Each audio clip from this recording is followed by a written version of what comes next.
এমএক্সের পর এবার ভয়ঙ্কর প্রতারণার ফাঁদ পেতে পালিয়েছে ফেমেক্স। আপনারা শুনে অবাক হবেন যে ফেমেক্স এমন একটা প্রতারণার ফাঁদ পেতেছে, তারা জন প্রতি ৩৯ লক্ষ টাকা, কারো প্রতি কাছ থেকে ৪২ লক্ষ টাকা, কারো কাছ থেকে ৩২ লক্ষ, ৩০ লক্ষ, ২৭ লক্ষ, অর্থাৎ ওয়ার্ক পারমিট ভিসার নামে এই ধরনের ভয়ঙ্কর ফাঁদ পেতেছে। নিঃস্ব করেছে অন্তত ৫০ পরিবারকে, অনেকে বিয়ে করেছেন। আপনারা জানেন যারা স্পাউস সহ যান, ডিপেন্ডেন্ট হওয়ার আশায় বিয়ে করেছেন, সন্তান সন্ততি হয়েছে, তাদের সংসার আজ বিনষ্ট। একটা জানার চেষ্টা করবো এখান থেকে। আমরা অনেকের কাছ থেকে জানতে পেরেছি যে ফেমেক্সের যে সর্বনাশ করেছে তরুণ তরুণীদের, তারা এখানে হাজির হয়েছে। আমরা একটু আপুর কাছ থেকে চেষ্টা করবো ওনার জীবনটা কীভাবে ধ্বংস করেছে ফেমেক্স, একটু বলবেন। ভাই আপু, আপনি কীভাবে টাকা দিয়েছেন ওদের কাছ থেকে? ভাই তারা আমার কইছে যে ইউকে ওয়ার্ক পারমিট ভিসা 1 মাসের ভিতরে তারা আমার ইউকে দিয়ে পাঠাই দিব, আমার আর আমার হাজবেন্ডরে। তো 1 মাসের ভিতরে যদি তারা দিয়ে পাঠাইলে আমরা আর কন্ট্রাক্ট আসবো গিয়া 39 লাখ টাকার মতো। 39 লাখ টাকা অলরেডি শেষ। 17,000 কাজ বাবদ আর 3,000 এইচআই ফিস যেটা 3,000 3,000 এমডি 17,000 আর 1,35,000 হচ্ছে ভাই আমাদের এমবিসি ফিস। এটা মানে শুধু আমার এমবিসি ফি দিছিলাম। এর বাদ থেকে ভাই তারা উদাও, তারা আর না পাইলাম তারার খোলে, না পাইলাম তারার অফিসে আইয়া। তো ভাই আমার একটাই দাবি, তারা লোক আমার কোনো শত্রুতা নাই পার্সোনালি, কিন্তু আমি চাই আমি বাঁচ থেকে আমার সংসার বাঁচাই থেকে পাই আমার না আমার লোকে যারা আছে সকলে ঠেকা গেছেন দিলাইতো ওটাই ভাই দাবি, আমার আর কোনো দাবি নাই। আমি 39 লাখ টাকা দিছি ভাই, আমার কাছে ডকুমেন্টস আছে, আমার কিছু টাকা আমি তারা অফিসে আইয়া দিছি ভাই। আমি পুরা ক্যাশ বলতে তারা এমন ভাবে আমার ছাপ দিছে যে আমরা এমনকি রাত্রে পর্যন্ত টাকা পাঠাইতে বাধ্য। তারা কইছে যদি আমি রাত্রে 50,000 না পাঠাই আমার বাদের দিন তারা এমবিসি ফি লইতো না, এমনকি আমরা বিকাশে 50,000 1 লাখ করে পর্যন্ত আমরা দিয়ে পাঠাইছি। ওরকম সংসার অবস্থা তো ভাই করণীয়, যে ওনা খালি নিঃশ্বাস আছে আর কি, আর তো কিছু করার না। কারণ একটা স্বপ্ন লই আগাইছিলাম, তারা স্বপ্ন শেষ হলো, ফিউচারও শেষ হলো না, খালি বাঁচাল বিষয়টা রইয়া গেছে। তারা যদি টাকাটা দেলায় ভাই আমরা সকলের, আমরা আর কোনো দাবি নাই। শুধু আমি চাই আমরা টাকা গেছেন দেলাইতো 1 টাকা 2 টাকা নেই ভাই। হাজার প্রবাসী আছে যে 39 লাখ টাকা তার জীবনে দেখছে না। আর আজকে আমরা ইউকে যাইবার স্বপ্ন লাগে, আজকে আমরা 39 টাকা চোখ মুজা তারা গেছে দেলাইছি লাখ টাকা যে আমরা স্বপ্নটা পূরণ হইব। এমনকি তারা ওই যে সুমা, এবারে মুশারফ, মুস্তাফিজ, মিম, তারা আমার রাত্রে কল যা হয় টাকা লাগি, কিন্তু টাকা শেষ বাদে তারা আর কোনো রেসপন্স নাই।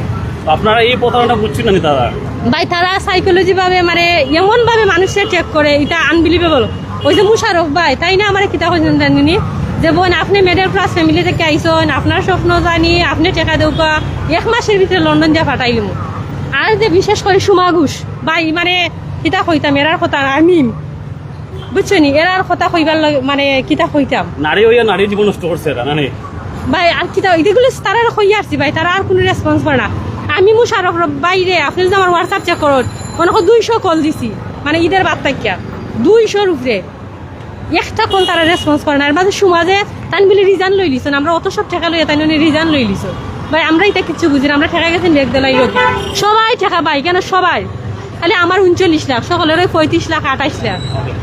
আমরা একটু দেখাই এখানে এত বেশি ভুক্তভোগীর সংখ্যা সেটা অগণিত। আমরা বলছি প্রায় 50 জন ভুক্তভোগী এখানে এসে হাজির হয়েছেন।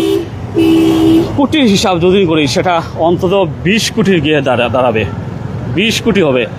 এক একজনের কাছ থেকে 39 লাখ, কী হিসাব করেন? 39 লাখ, 35 লাখ, 32 লাখ, 27 লাখ, 28 লাখ, এরকম ভয়ঙ্কর ফাঁদ ফেটেছে সিলেটের উপশহর মেইন রুটে অবস্থিত ব্লক সি নম্বর 28 নম্বর রোডে ফেমেক্স।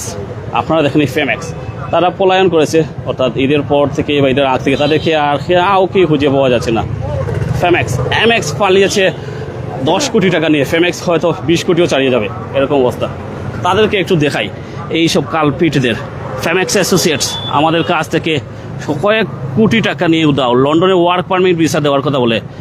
তাদের মধ্যে প্রতারকের মধ্যে মাস্টার মাইন্ড হচ্ছে মোশারফ, সুমা ঘোষ, মুস্তাফিজ, সাদি ও মিম। একটু কথা বলার চেষ্টা করবো ভাইয়ের কাছ থেকে। ভাই, আপনি কত টাকা দিয়েছেন, কীভাবে দিলেন? ভাই, আমি দিছি 31,05,000 টাকা। 31,05,000 টাকা দিছি লন্ডন যাওয়ার লাগে ওয়ার্ক পারমিট ভিসায়। কোন সালে দিচ্ছেন? আমি দিছি 2025 জুলাই সম্পূর্ণ টাকাটা। তার সাথে আমার দেখা হয়েছে জুন মাসও, 2025 জুন মাসও দেখা হওয়ার পরে এই যে মুশারফ, মুস্তাফিজ, মিম আরও তার অফিসের কয়েকজন স্টাফ আছে, তার সাথে কথাবার্তা হয়েছে। কয়েকবার আমি তার অফিসে আইসি জন্য আমার পরে আমার গার্জিয়ান নিয়ে আইছে, আরও কিছু ভাই বান্ধব নিয়ে আইছি, পূজাশোনা করছি, করার পরে ভালো লাগিয়েছে। তার ব্যবহারটা খুব ভালো আছিল ফার্স্ট টাইম। এর পরবর্তীতে এবার তো লন্ডন যাওয়ার স্বপ্ন, তো তারার লগে মাত কথার পরে ডিড অনুযায়ী তারারে কোচ আওয়ার আগে দিছি 2000 পাউন্ড, বাংলা টাকায় অলমোস্ট 3,32,000 টাকা সামথিং ওলা খান। আর কোচ আওয়ার পরে বাকি টাকা সপ্তাহে তারারে দিছে এমবিসি ফিস সহ 31,05,000।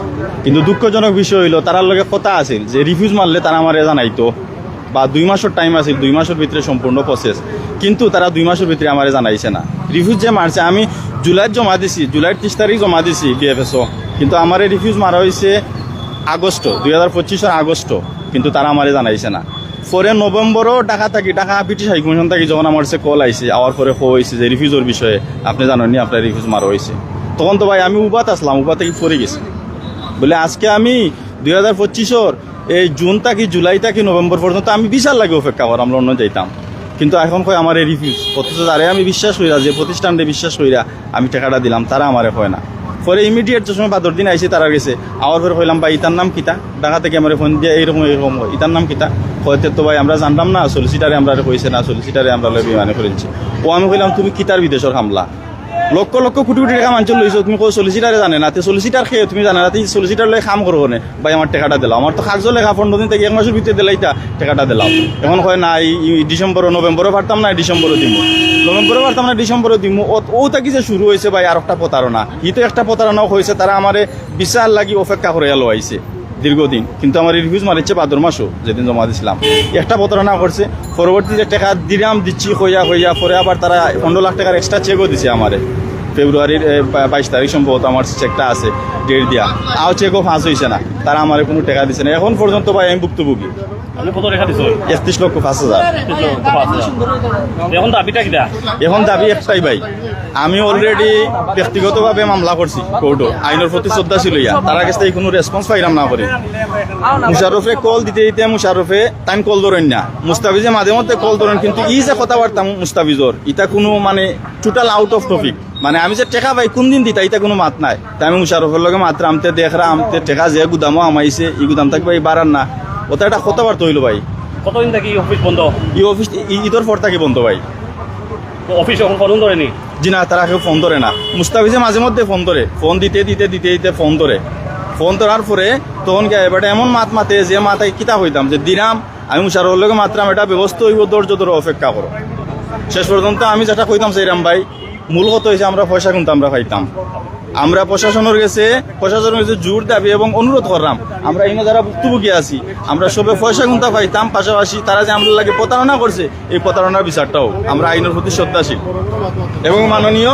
এবং আরেকটা কথা ভাই, স্পেশালি আরেকটা কথা কইতাম চাইলাম, আমরা সিলেটের যে মাননীয় 2জন মন্ত্রী আছেন, আমরা মুক্তাদির সাহেব মাননীয়, এরপরে আপনার আরিফ সাহেব, তার প্রতি রিকোয়েস্ট আপনারা একটুটা খেয়াল করুকা, আমরা নুকা খেয়াল করুকা, আমরা যে প্রতারিত হয়েছি আমরা জেলাখান এখান থেকে উদ্ধার হইতাম পারি, পাশাপাশি আরও এজেন্সির প্রতি আপনারা একটু খেয়াল করুকা, আমি প্রতারিত হয়েছি, এলাকান যেন সিলেটের আর কোনো ভাই বোন প্রতারিত হয় না। অর্থাৎ যে গল্পটি আমরা শুনতেছিলাম এটা হচ্ছে করুণ গল্প। জনপ্রতি 30 লাখ, 32 লাখ, 39 লাখ এরকম করে অন্তত 50 জনের কাছ থেকে অভিনব প্রতারণা করেছে এমএক্স এর পর ফেমেক্স। পাশাপাশি অবস্থান দুটি প্রতিষ্ঠানের, মাত্র 1 মিনিটের রাস্তা দূরত্ব পায়ে হেঁটলে। এমএক্স এবং ফেমেক্স নামে যেমন মিল, প্রতারণায় ঠিক তেমনই মিল, তবে ভয়ঙ্কর প্রতারণা করেছে। এমএক্স নিছে 1 লক্ষ, 5 লক্ষ, 2 লক্ষ করে, ফেমেক্স নিছে জনপ্রতি 39 লক্ষ টাকা করে। পথে বসিয়েছে হাজারো পরিবার, স্বপ্ন, সব কিছু। আমরা একটু আর জানার চেষ্টা করবো এখানে যারা এসেছেন তাদের কাছ থেকে, আরবার যেটা বারবার বলছি তাদের কাছ থেকে। ওকে, আমরা একটু জানার চেষ্টা করবো আরেকজনের কাছ থেকে। ভাই একটু বলবেন আপনার কাছ থেকে কত টাকা নিয়েছে? আমার হাতে 32 লাখ টাকার মতো নিছে। প্রথম 24 ডিসেম্বর আমি দিছিলাম 3,20,000 টাকা, পরে আমার কাছ থেকে মার্চের দিকে আমার হাতে বাকি টাকাটা নিয়ে নিছে, ব্যাংকের মধ্যে ট্রান্সফার করেছে, ব্যাংক ট্রান্সফার। এখন টাকা পাচ্ছেন না নাকি? জি না, আমরা তো কোনো টাকা পাচ্ছি না, বরং তো তারা আমাদের হুমকি দিচ্ছে যে মামলা করো, দেখা যাবে কি হয়। আবার অনেক সন্ত্রাসী হুমকি বলছে 500 টাকা কোটা আমাদের তো অনেকটা বলছে যা খুশি করো, তো কিছু করার নাই। একটু বলবেন ভাই, একটু বলবেন আসলে আপনার কাছে কত টাকা নিচ্ছে? সালামু আলাইকুম। আমার কাছ থেকে টোটাল নিছেন হামদান ভাই 12 লক্ষ টাকা হয়েছেন আমার এক মাসের ভিতরে তাই ইউকেট পাঠাইবা। তো তাই আমার ইউকেট পাঠাইছেন, আমার সাথে বিভিন্নভাবে প্রতারণা করছেন এবং আমার টাকা আত্মসাৎ করছেন তারা সমস্ত টিমে। ইভেন আমার বিরুদ্ধে তারা মামলা জারি করছে। আমি ফেমেক্সনের একজন ম্যাডাম, তার নাম হইল গিয়ে অর্পা আক্তার মিম, তাই আমার বিরুদ্ধে সাফরান থানাতে একটা মামলা করছেন, 2টা মামলা করছেন। একটা হইল গিয়ে ইফটিসিং আর একটা হইল গিয়া সাইবার ক্রাইম। তো আমি তানরে অনেক সময় ফোন দিই, তাই আমার ফোন রিসিভ করি না। একদিন হলো আমি ফোন দিছি, তাই ফোন কাটিয়ে আসছেন। পরে আমি টেক্সট দিয়া কইছি যে ম্যাম আমার টাকা কিন্তু আপনি দিতে নানি, যে আপনারা আমার টাকা ব্যাক করতে নানি। ওখান তাই আমার কোনো রিপ্লাই না দিয়া পরদিন সকালে আমার সাফরান থানা থাকি ওসি সাহেবে ফোন দিয়ে যে আপনার বিরুদ্ধে ওয়ারেন্ট জারি হয়েছে, আপনি এই নামে একটা মেয়েরে আপনি ইফটিজিং করছেন। তো আমি কইলাম আমি তো স্যার ইফটিজিং করছি না, আমি তো স্যার টাকা পাইতার আর গেছে। ও তার লাগি স্যার আমার স্যার মিথ্যা মামলা মনে হয় স্যার তাই নেন দিস হয় না আমার উপরে। এখন তারা বিভিন্নভাবে আমার সাথে প্রতারণা করছে। আমার বাইরে ইভেন্টকে নিয়ে তারা মাইটদৌড় করছে। এই উপশহর বলক এটা স্ক্রিন টাওয়ার পড়ছে, ওইখানে একটা খেলার মাঠ আছে, ওইখানে আমি আর আমার প্রায় সময় ওইখানে গিয়ে খেলাধুলা করি। ওই একদিন 27 তারিখ বিকাল আনুমানিক 4টার দিকে মুশারফ ভাই আর উমেদ ভাই তাই এখন বর্তমানে কানাডাত গেছেন গিয়া। তো তাইন আর অফিসও আর কয়েকজন আসেন মিলিয়া, তারা মিলিয়া আমার বাইরে বিভিন্নভাবে মারধর করছে। আমার ভাই ওইখানে তারা দেখে দৌড় তুলি গেছে যে ভাই আপনারা টাকাটা আমার কিতা দিয়ে ব্যাক করতে না, অতদিন হয়ে গেছে 1 বছর আসছে, আপনারা টাকাটা আমার ব্যাক করেন না। এখন মুশারফ ভাই আর সাথে সহপাঠী উমেদ ভাই তার বাড়ি লাগিয়ে রাখালগঞ্জ। সো তারা দুজনে মিলিয়া মারছে, মারা পরে চাইছে তারা আমরা ডকুমেন্টগুলা তারা নিত গিয়া, কিন্তু তারা ডকুমেন্টগুলা আমরা দিছি না তারারে। পরে তারা আমরা লইয়া গেছে শিখগঞ্জ তারা অফিস একটা। সো অন্য তারা মাইটাইল লাগলে তারা হনো নিয়ে সমাধান দেয়। সো হনো শিখগঞ্জ অফিসে নেওয়া পরে আমার বাইরে বিভিন্নভাবে অস্ত্র দেখাইছে, হুমকি দিছে, কইছে জিও না দিলে ডকুমেন্ট না দিলে তারা আমরা মারি লিব, এরপরে টাকা দিত না। সো আমরা বাধ্য হইয়া তারা পাওয়া তো দরিয়া ওখান থেকে ছুটি আইছে। আবার পরে কিছুদিন গেছে আমরা ডরাইয়া টাকা পয়সা খুঁজি না। ইভেন আমার বাড়ির তারা লুট ফাটাইছে, সন্ত্রাসী ফাটাইয়া তারা জিও খরাইন লইছে, আমি খানো আছি। আমার ঘর থেকে তারা কেউ কইছেন না যে আমি কোন জায়গাতে আছি বর্তমানে। এখন আমি কইতাম পারি না, আমার বিপদ সংকেত অনেকগুলো আমার বিপদ আছে। কারণ আমি তারার বিভিন্ন মুখোশ আমি চাইলাম যে এই মিডিয়ার মাধ্যমে তারা খুলিয়া দিতাম চাই। ভাই একটু আরেকজনের সাথে কথা বলা ফেমেক্সের বলেন আপনার, আপনি কত টাকা দিয়েছেন? আমার ভাই 31,05,000 টাকা। জি, ডকুমেন্ট আসেনি? আমরা ভাই ডকুমেন্ট আছে, চেকও দিছিল, সব কিছু আমরা গেছে মানে চুক্তিপত্র। জি, আমরা প্রায় অলমোস্ট 1 ইয়ার হয়ে যার ভাই টাকা দিছি তারে। এখন ভাই ফোন ধরে না, টাকা দেয় না। আজকে খালি বারবার তারিখ করি আর কইল নির্বাচন করে দিলাইব, এর বাদে কইল ঈদর করে দিলাইব। মানে তার কাছে খালি ওটাও যে 1 দিন 2 দিন সপ্তাহ মাস খালি তারিখও করে ভাই, টাকা দেয় না। কারণ আমি প্রশাসনিক দৃষ্টি আকর্ষণ করুন যে তারারে অতি দ্রুত দইরা আইন না প্রশাসনিক দৃষ্টিতে মানে তারারে রাখা, এবং আমরা টাকাগুলা ভুক্তভোগী যারা আছে সবার টাকা কিন্তু খিলা পাইতাম। আমরা আপনারা কিছু অনুরোধ করলাম। যে কথা বলতেছিলাম এমএক্সের নামে যেটা মিল, কাজেও সেটা মিল। তবে এমএক্স যেটা টকিয়েছে তার সে শতগুণ বেশি টকিয়েছে ফেমেক্স। লন্ডন ওয়ার্ক পারমিট আপনারা জানেন, সোনার হরিণ যখন কেয়ার ভিসা বন্ধ হয়ে গিয়েছিল সেই সময়টার করুণ দশার সময় মূলত এই গোটা দিই আমরা যে কথা বলেছিলাম শেষ। তো ধন্যবাদ সবাইকে প্রাইম সিলেটের সাথে থাকার জন্য। প্রশাসনের কাছে যে আবেদন তারা জানাচ্ছেন যাতে করে এই প্রতারক চক্রকে আইনের আওতায় এনে দৃষ্টান্তমূলক শাস্তির ব্যবস্থা করা হয়, এবং তাদের যে গ্রামে অর্জিত টাকা, কিস্তির যে টাকা, জায়গা জমিন বিক্রি করে যে টাকা, সংসার নষ্ট হয়ে যাচ্ছে, বোনের সংসার নষ্ট হয়ে যাচ্ছে, পরিবারের অশান্তি, স্বামী স্ত্রীর বিভেদ সেটা নষ্ট হয়ে যাচ্ছে। এটা দেখে একটু নজর দিবেন প্রশাসন। ধন্যবাদ।